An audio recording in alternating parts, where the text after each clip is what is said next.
It felt impossible not to internalize the way you're supposed to look.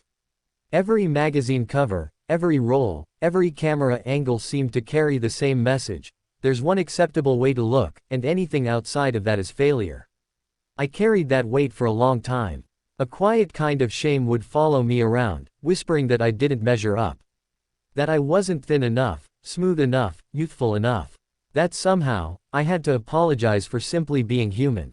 But then something shifted. I reached a breaking point, a moment of real clarity. I realized this obsession with appearance, this constant self-monitoring, could quietly ruin my entire life. It wasn't dramatic. It was quiet, subtle, like an ever-present fog that never quite lifts.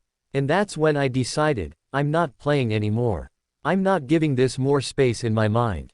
I'm not allowing someone else's standard to determine how I feel in my body.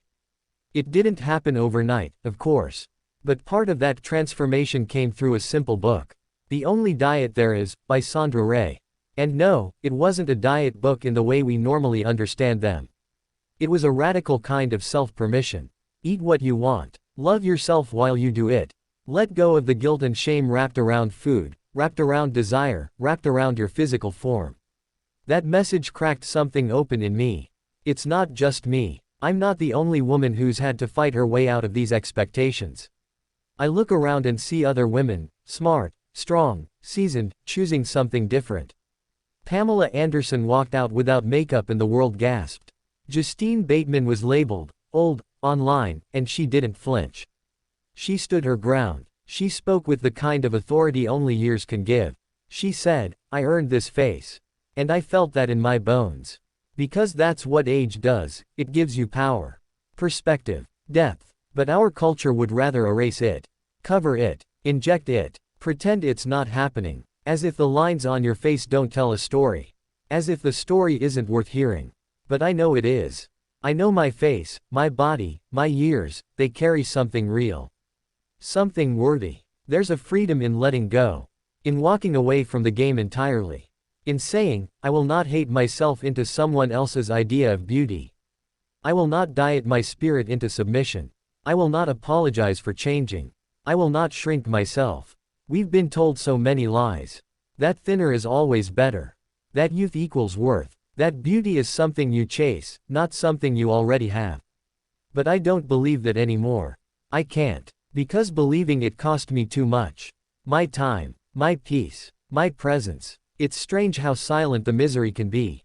How you can walk into a room and smile while feeling completely invisible, simply because you don't match the mold. But silence doesn't heal. It festers. So now I speak. I speak because I don't want another young girl to grow up believing she has to be less in order to be loved. I speak because too many women I know have spent their lives in front of a mirror, dissecting, diminishing. I speak because freedom is contagious. Once you taste it, you want every woman to have it. And freedom starts with a decision. I'm not playing. I'm not chasing it. I'm not buying the lie. Because beauty is not a race we're all supposed to lose. It's not a punishment. It's not a performance. It's living, fully and unapologetically, in your skin. It's laughter lines from decades of joy. It's stretch marks from growing life. It's silver hair earned from long nights and wisdom collected like seashells. Let them call it aging. I call it becoming. And if you ask me what I find beautiful now, it's not perfection.